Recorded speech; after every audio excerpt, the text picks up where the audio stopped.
Hi guys, today I'm going to be making stir-fry beef and I'm going to be doing it all in one take just so you guys can see that I am actually doing it, because I often get asked many questions about how do I cook when I can't see, and it's really hard to explain most of the time, but I figured I could show instead of explain this time, and so I'm going to try to talk as much as I can, but I might get a little sidetracked. So let's start with the ingredients. You're gonna need salt, black pepper, vegetable oil, olive oil, then soy sauce. Oh, that's actually the Maggie's. Maggie's seasoning sauce, then soy sauce, brown sugar, tapioca starch. And then of course, you're gonna need some garlic and ginger. And then stir-fry steak. I use stir-fry steak just because it's easier, but you can use other beef like flank steak. And then the bell peppers. I like a variety of colors. So I think first I'm gonna start with the stir-fry steak.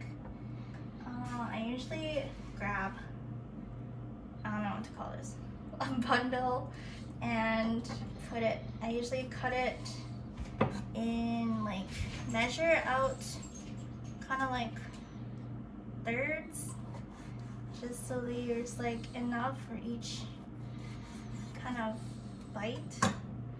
And I like to like separate them before I put them in the bowl. Yeah, so this is all filmed in one take, guys, so sorry if I mixed up some of my words, but this is how a blind girl cooks. A lot of people often think that I don't cook much because I can't see, but it's actually one of my favorite things to do. I think cooking is kind of therapeutic when you're feeling up to it. And some people think that, like, I have other people who cook for me, like my mom or my fiance, but I actually cook all the food that's in this house. So I'm gonna grab a bigger chunk since it's easier to cut.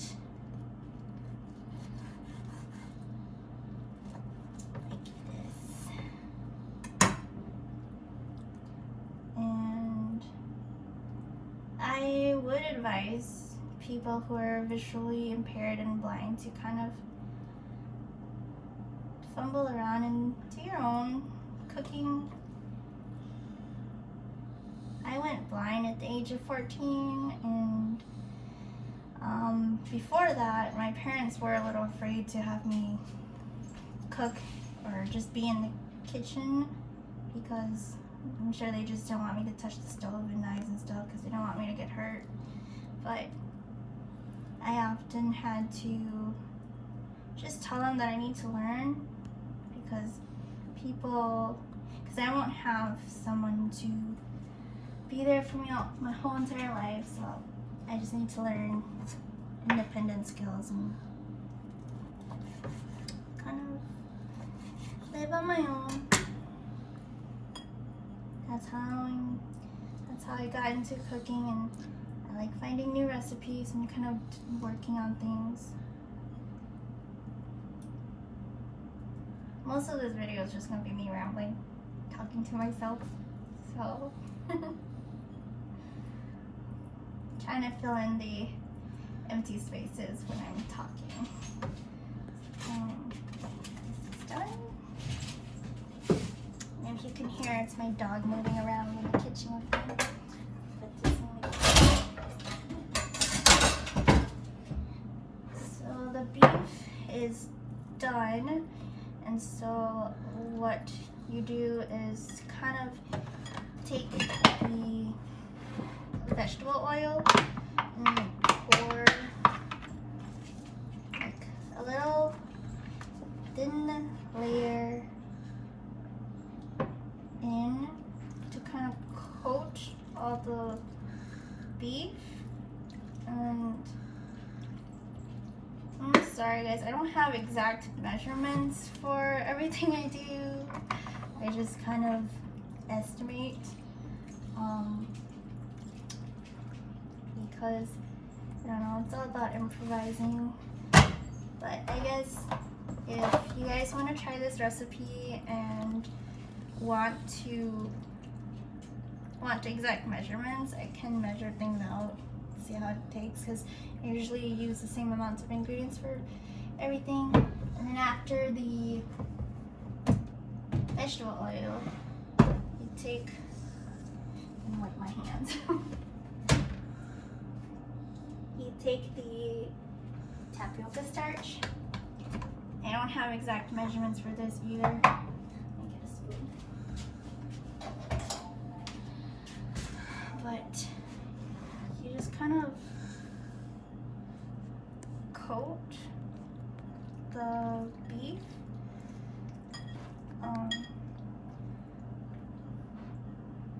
Just so there's like enough kind of gooey thickness to it. Tapioca starch just gives it like a thicker texture. I really like it.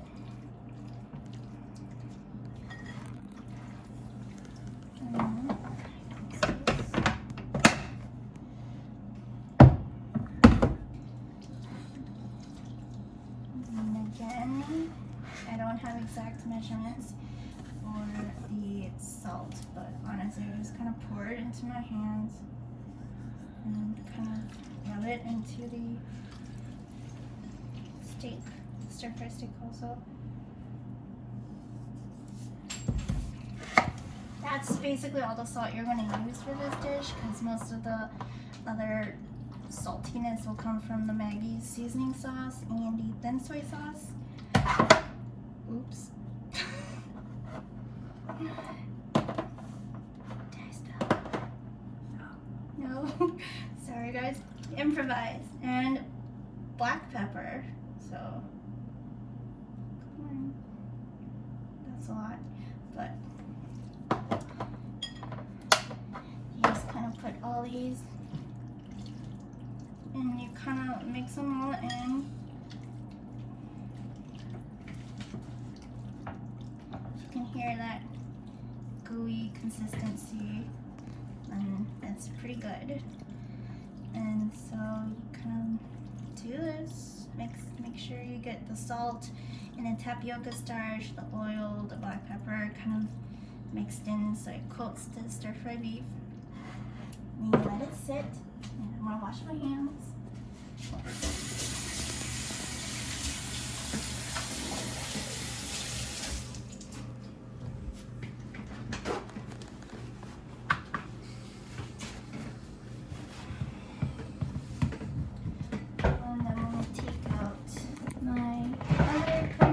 Vegetables.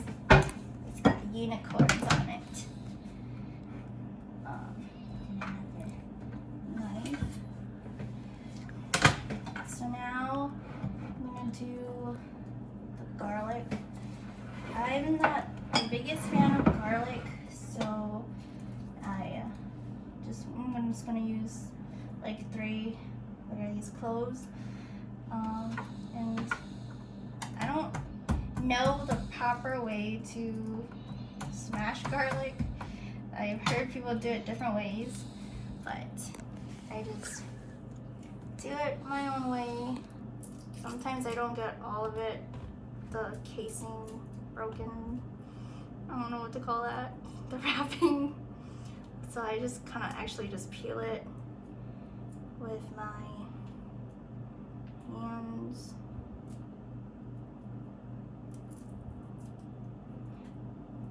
I know there's like pre-peeled garlic, but I honestly don't like that because I feel like there's not that much trouble of peeling your own garlic.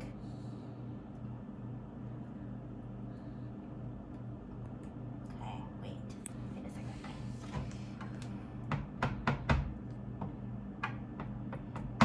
anyone has a better way of peeling garlic, for some who can't see, for all my other visually impaired and blind people who cook out there, I'm open to suggestions.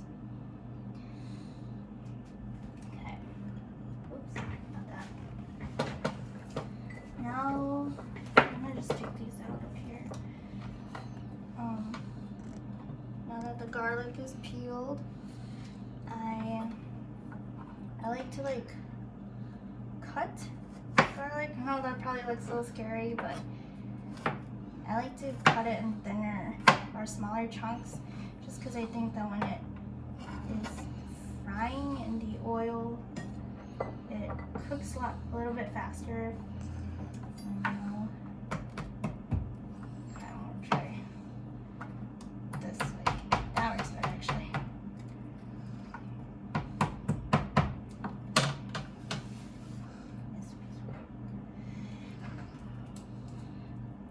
And this is my version of this recipe. I actually got this recipe years ago. There's a channel on YouTube I like to watch called Just Kidding, and on one of their channels, Just Kidding Films, they had a string of cooking videos called Cooking with JK, and this one is Julia Chow's stir fry beef, but I kind of modified it a little bit because I don't use everything that she's using in her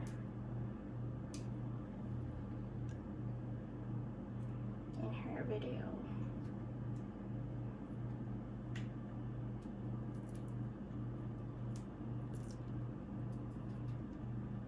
Sorry if this is like looking really weird, guys. I'm trying to do the best I can. I've never been filmed while cooking before, so I'm a little bit nervous too. And there we go. I thought it felt like there was still more on there. And for my blind and visually impaired friends, you can feel the difference between the skin on the garlic and the actual garlic. If once you get the skin off, the actual garlic is kind of sticky. I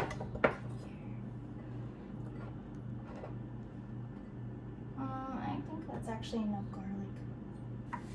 Like I said, I'm not the biggest fan of garlic, so we're just gonna set this one aside, and we're gonna cut the ginger. I already have just this little nub of ginger here, and I'm just gonna cut the ginger into thinner slices.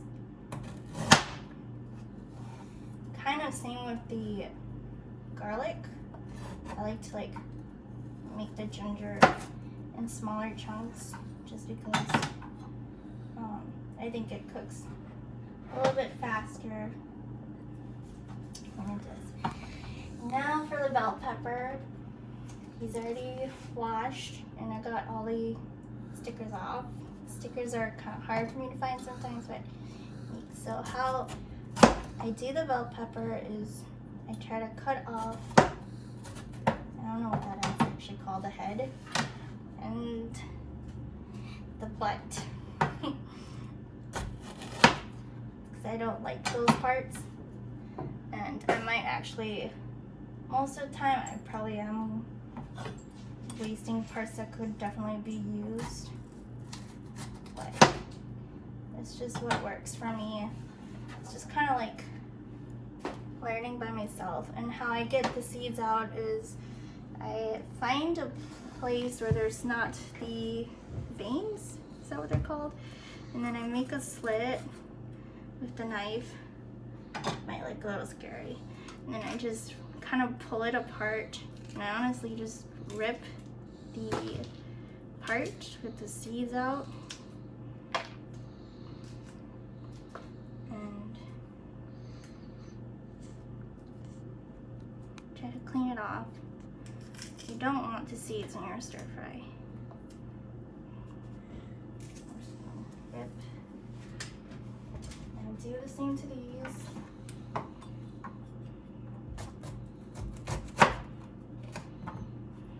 If you guys have any other suggestions of ways that I can better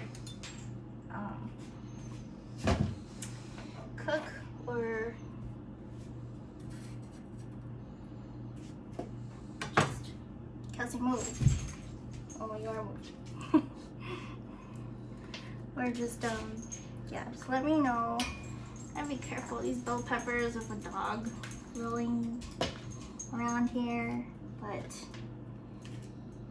I feel bad if I really just lock her up all the time when I cook, when I do it so often. So I just let her roam free. She usually does really good. Sometimes when I drop things, she does kind of like scramble to get them, but I often yell at her.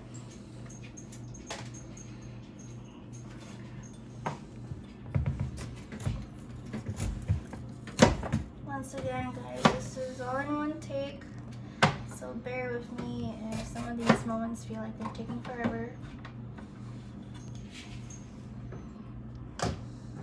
And if you are cooking by yourself in a kitchen and you don't have the best sight, just always be careful, because you don't want to get any injuries. But I do think that in order to learn, you should experiment. Honestly, in my years of learning how to make different foods, I've got many burns and cuts and scrapes. But that's just all in part with independence. I don't know if that makes sense. But last one. That's a lot, sorry. Oh no, I got a lot of that one. Sometimes things aren't going to be perfect. But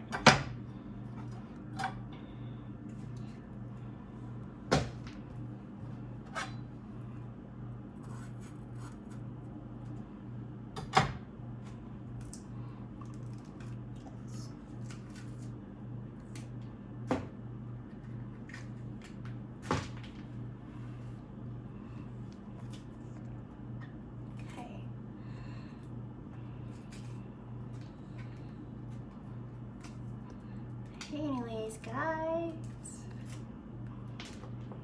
it's really cold today in Minnesota. Stay warm wherever you are.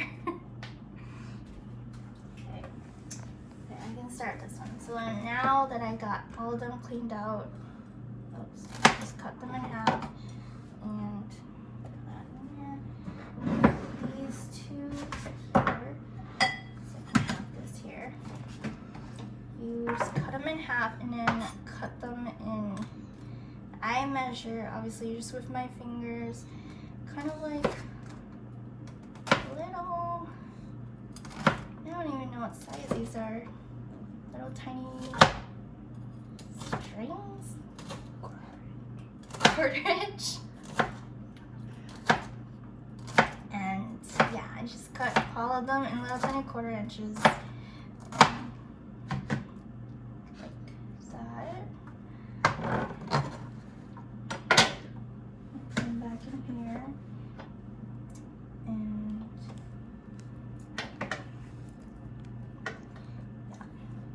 This is one of my favorite dishes to make, and it's one of my favorite to make because it's actually pretty simple, and I just love the taste of the bell peppers mixed in with the beef, and then that tapioca starch gives it this nice gooey texture, which is really nice. And my fiance Andrew actually really loves eating this one too.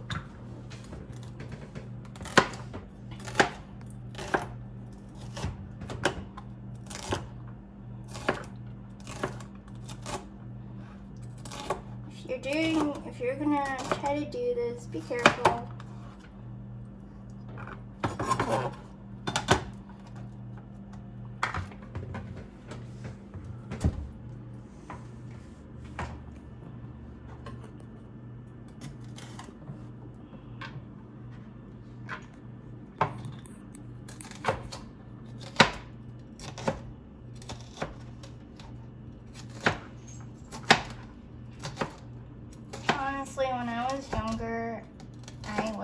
afraid to touch knives because, you know, it just comes with losing your sight all of a sudden and then not being able to see.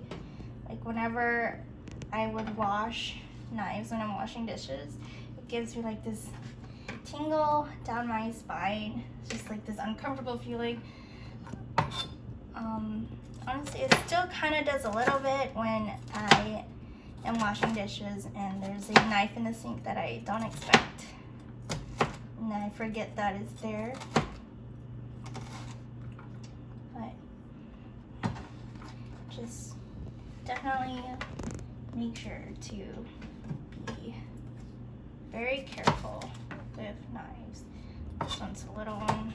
This one is probably the one I cut off a lot on the butt and the head.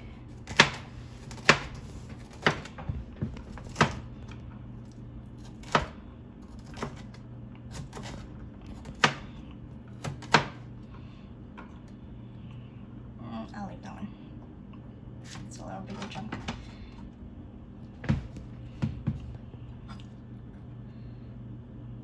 Like I said, if you guys are watching this, have any questions, feel free to leave a comment or message me directly.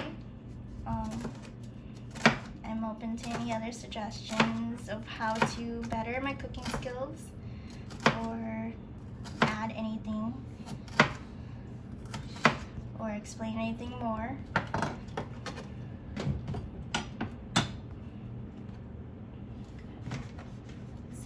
Last one, and then we will go to the actual stir frying part.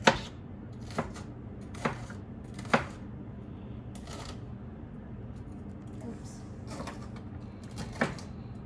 Yeah, so this is what cooking with this blind girl is like. This is what I do every day. Cooking, one of my favorite things to do. I actually would love to bake a lot too. Put this in the sink and wash my hands.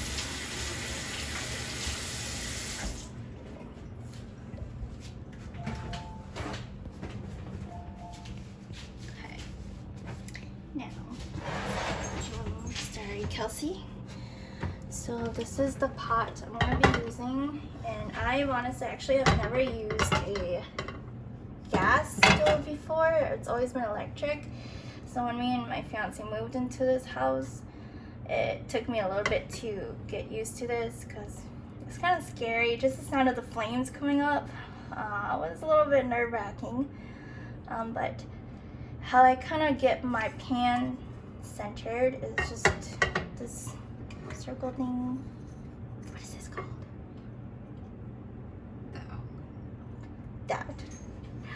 So I put this on there, and yeah, my fiance is on the camera, by the way.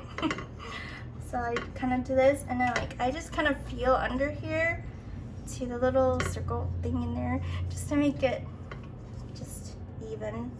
And then when I get situated, I take. Oops, I bumped it. This is my olive oil. I use olive oil just to make it a little more healthy. And honestly, you never, as a blind person, you can't really tell how much olive oil or oil in general you're gonna put. So I do kind of just dump it, and I do kind of use my finger to spread it, just so it coats the bottom of the pan, because it kind of bothers me if it doesn't. So I do that, and I put it back on, and I'll wash my hands.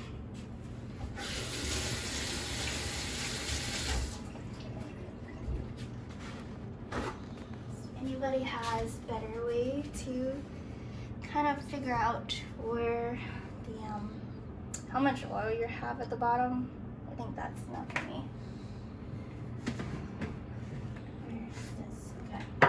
So now I am going to turn on the flame, and it's like, yeah. it's always that like flame noise that always scares me a little bit.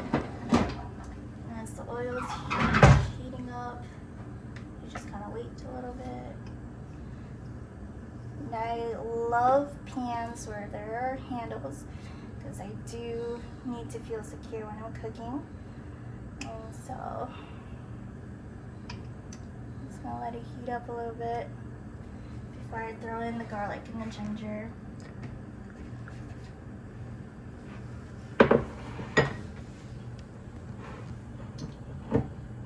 My first time cooking with oil is definitely scary because, you know, there are times where the oil kind of pops, but it's just something that you kind of get used to.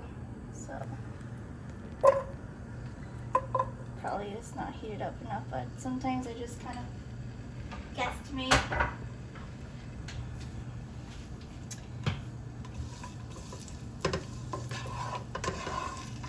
The ginger and the garlic are gonna pop in this oil.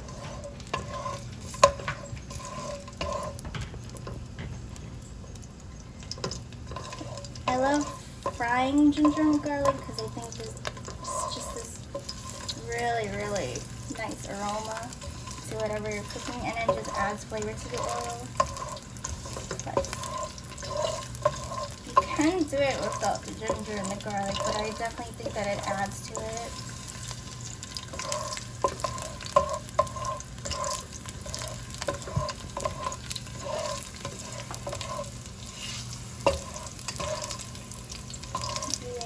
That.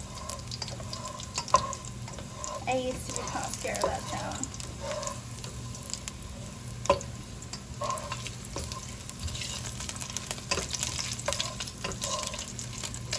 Now move them around.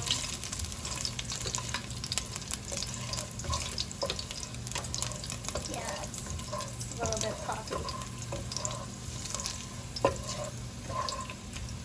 Smells really good.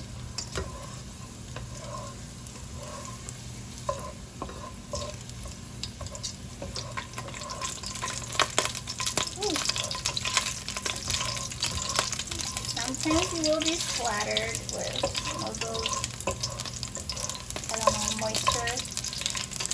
So definitely be careful. I'm definitely used to it.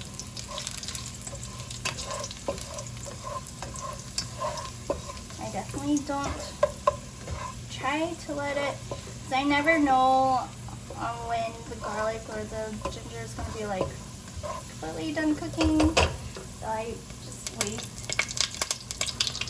and then add. This is when you, okay, hold on, I have to do this. This is how you kind of plop your mixture in there, this mixture. Then try it. Move it around. I don't know what the right term is for this.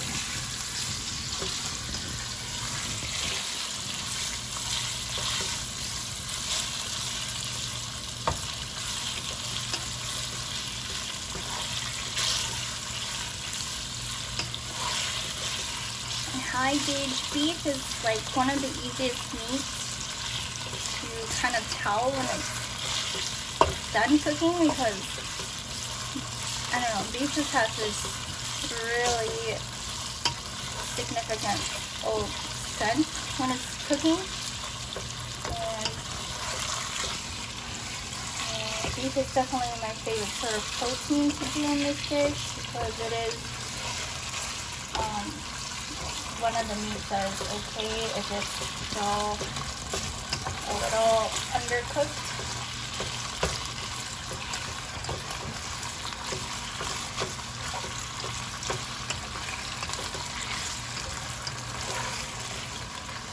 Yeah, I love the smell of cooking beef, which is because beef is actually not my favorite source of protein, but I definitely think that beef has the best smelling odor when it's cooking. Scent? Odor? Aroma? That's the word I was looking for. Now, this is on high heat, by the way, so I'm gonna turn it kind of in between a quarter and medium. Yeah. It smells so good. Now you add in handfuls at a time of the bell pepper.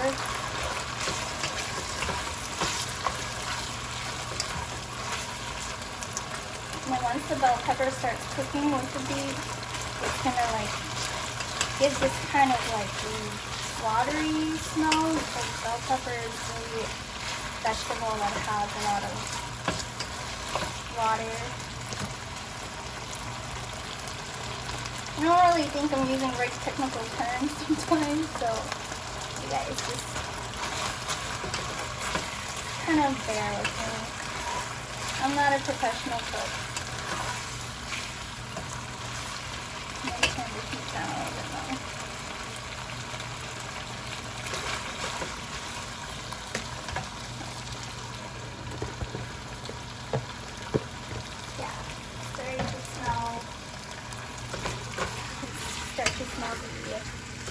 Bell peppers.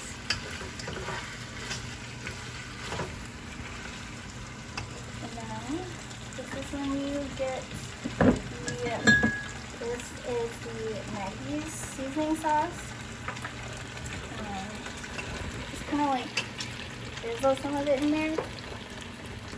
This also I don't have exact measurements for. It's just kind of like going from taste and smell. This is a thin soy sauce.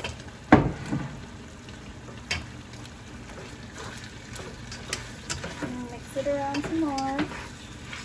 And then once you start to feel the bell pepper getting a little bit soft and blending in with the tapioca and the beef, then it's almost done.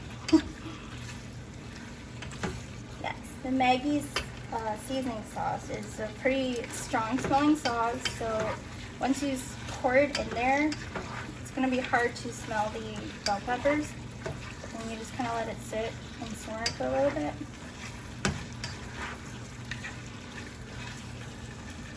Yeah. And then I put like a pinch or two of like brown sugar, which is just kind of adds a little sweetness to it and then makes it smell super good.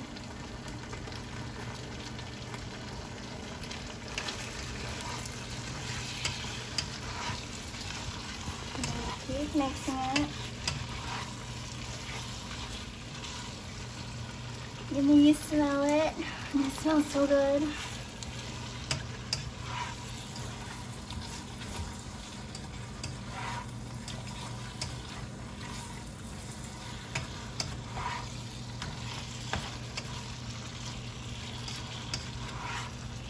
Typically eat this with white rice, but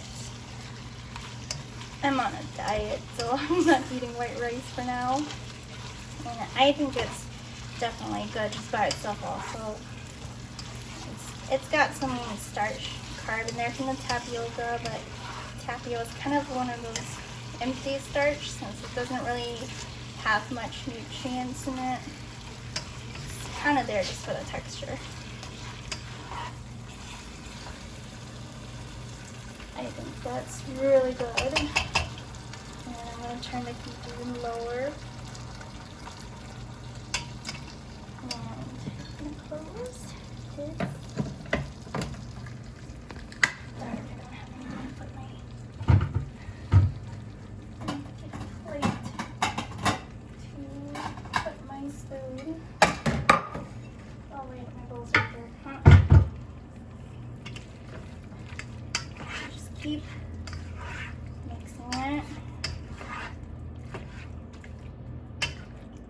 fire go out. So, and then you close it with the lid, just so it can let me make sure my, oh yeah I did, but turn it, go. Just let it, put the lid on and let it simmer for a little bit, just so the bell peppers can get soft. That's just how I like it.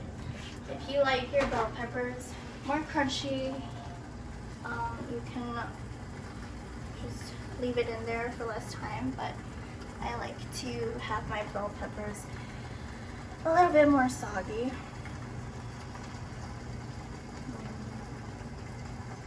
Just let the heat kind of just roam around in there.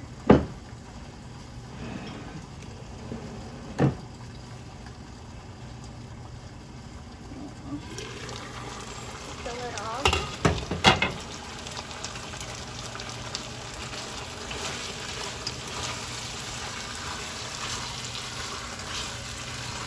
Yum. I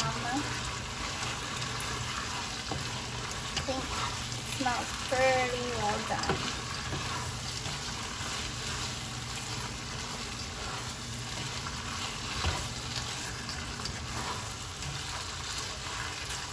Gotta make sure you get everything mixed in.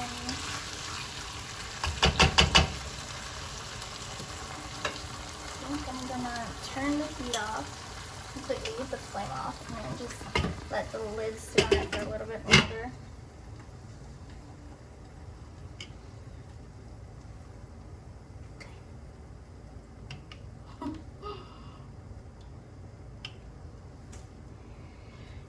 Then of course, once it's done, then you got your stir-fry beef.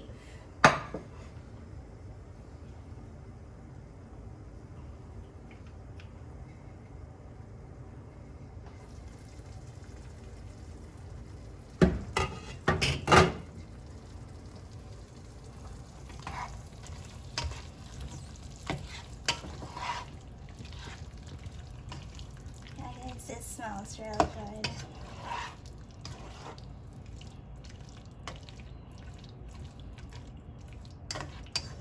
I usually just get like a plate or a bowl of rice and then just kind of put this on top of my rice and I eat it that way, obviously with a lot of pepper because I love like actual long pepper paste. I can eat a lot of pepper. But yeah, I don't know if this is like a good place to end the video, but this is how I make stir fry and this is how I cook. And if you guys have any suggestions or comments, just feel free to let me know, or anything I can improve on, anything else I can try, anything else you guys want to see or want more explanation on, just let me know. Thanks for watching, guys.